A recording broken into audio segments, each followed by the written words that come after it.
to show you a quick way to view these templates. So if you click on the grid button down here, you'll see them all pop up. So if you don't want to use a whole album, you don't have to.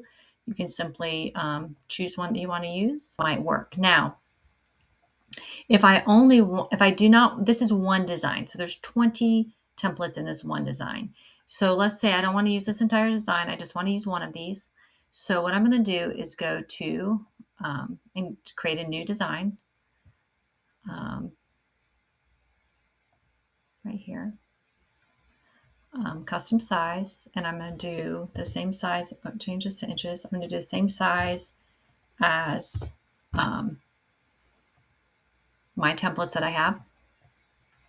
Okay, so I have a blank canvas here, and what I'm going to do is go to my projects, and if I search the title of the project, simple and sweet 6x8, should pop up. And you'll see what I want to do is make sure I'm going to my one. This is one of 20 here.